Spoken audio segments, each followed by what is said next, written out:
Good morning and welcome to all of my YouTube viewers. This is Dan Wolfson once again coming to you from SentinelFoodCourtRacer.org YouTube Live. Today we will be comparing the risk benefits of my two favorite exercises, walking and cycling, on YouTube Live. Risks of walking. Going to a community that is not safe and having only a limited velocity to escape with. Sometimes I ventured to the outer limits of the safety zone in my locale to return an item for pocket money to purchase, say, something as of the nature of cigarettes. And when I meet up with random people on the street passing by, it's a little scary in the evening with that $10 exchange in my pocket.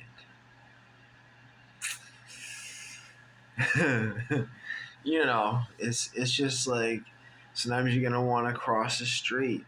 On a bike, however, you will be able to sprint right by at the prevailing speed that your fitness allows, 15, 20 miles an hour, and jet right by. So, going to the outer limits of safety zone, there's only a limited way and means to escape. Of course, you can run, but if you're wearing boots and a winter jacket, there's only so fast you can run. Now, I will say this: biking can get you out of trouble quick. As long as you know the basic rules of cornering, angulation, weighting the outer pedal, or grabbing that top tube with your knees and using the inside pedal forward technique of safety turning. With those techniques, you can get through most corners quite well at a good clip. Now, cycling has the advent of a smooth, impact-free ride. And most people, given a decent bike, would love to ride. And given that a person does not drive a car, does not like to wait 20 minutes for the bus, that's going to be a good technique for getting around. If you walked around the same distances as you cycled, within a number of days, weeks, or months, you will grow extremely annoyed at just walking. That's from my experience as a very, very happy and gleeful walker. Walking as an only form of transportation gets miserable. That would be even with a very good pair of walking shoes. Running shoes or sandals, whatever you choose to walk in. So, the last topic covered is just using cycling for transport or just using walking. If you use both, it's even better than that. And I will say, in terms of sport inspiration, there is speed walking. I have tried to speed walk as the Olympians do.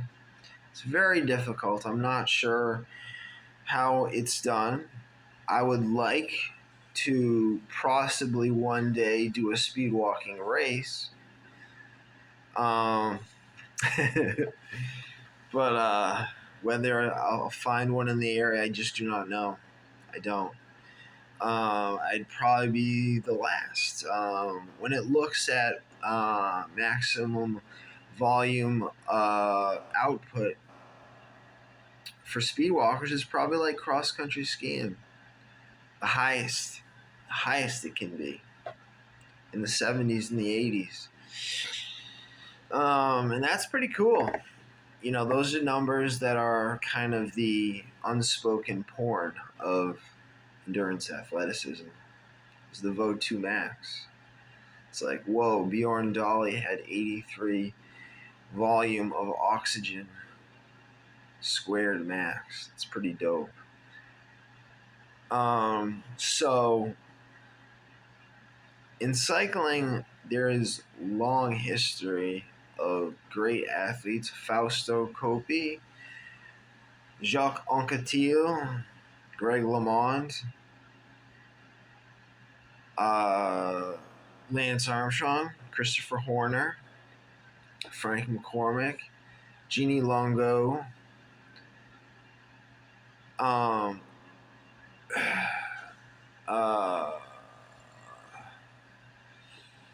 see, Rebecca Twigg,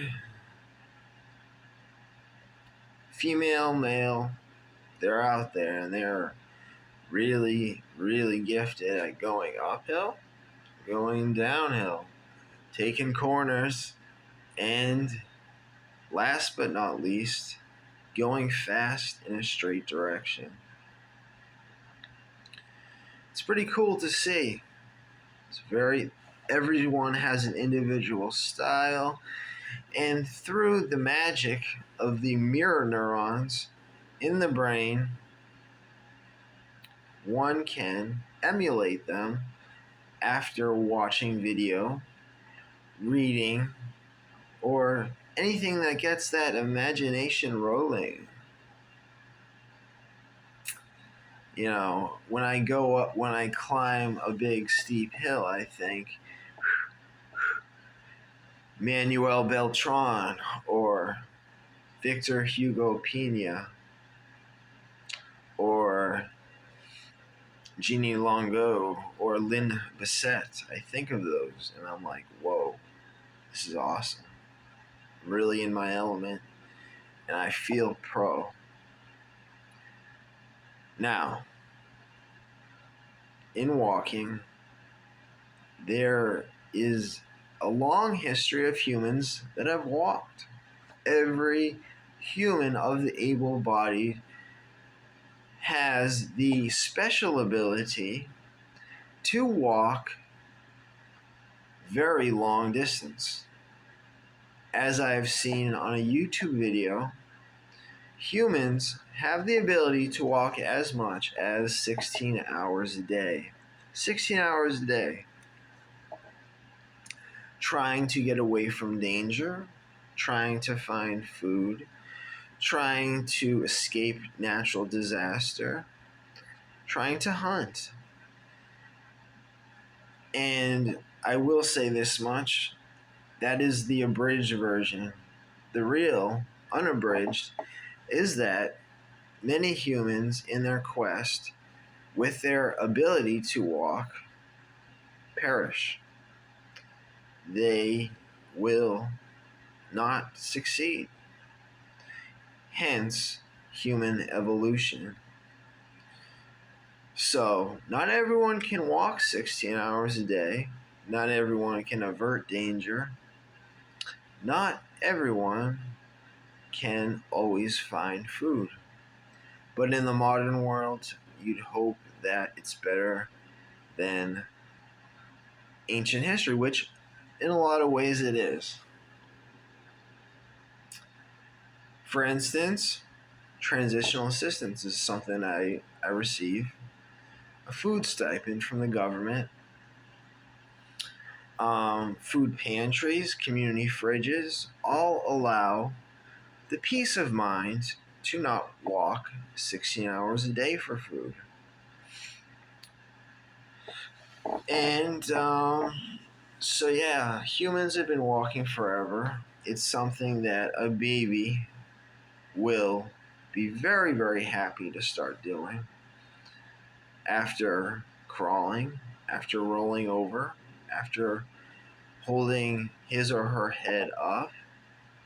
It's a very good thing. Now, I will say, for those that cannot walk from birth or become disabled along the human lifespan, there are tools to help one walk. A wheelchair, whether motorized or manual,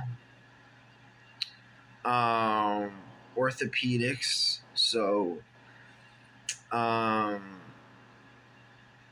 it could be as small as orthotic insole. It could be a step from that to a lift on the right or left foot to correct for legs that are uneven. It could be an prosthetic limb. Not easy to walk with, but you know, as we know from marathon running, that wheelchair racers are fierce and are faster than the runners. So that is the evolution of technology and the evolution of human movement for those that cannot use their legs as well as the walkers, runners can. So, human history, sport history, sport history of race walking, a very great sport, which is the very pinnacle of coolness because it's a very weird thing to see, but if you can do it, more power to you. And now I will say this much. Walking, I've thought about what a great thing it would be to have Walker's Magazine.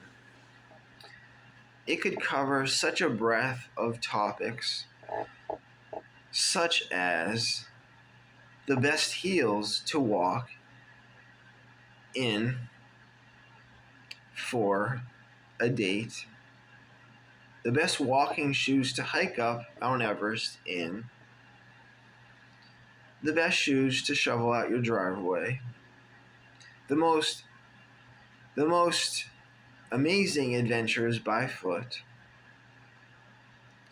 Well, part 1 is about to wrap up, and we have covered the topics of safety when exceeding one's outer limits of safe travels. Cycling may win on that. We have covered the topic of mirror neurons and how history is related to inspiring people to walk and cycle. We have covered transportation and how the combination of walking and cycling is excellent, but what may be the best is cycling because it is smoother, an easier ride, and you can carry more. With just walking, the legs will get extremely tired. Daily 10 to 20 miles a day. In evolution, we have also figured out that humans, and this is from a Colorado doctor that did state that humans can walk very long distances. I asserted the fact that in the olden days, in ancient history, many humans pass away much earlier than they do today. And we have technology, societal, human rights to allow for moderate walking and greater longevity.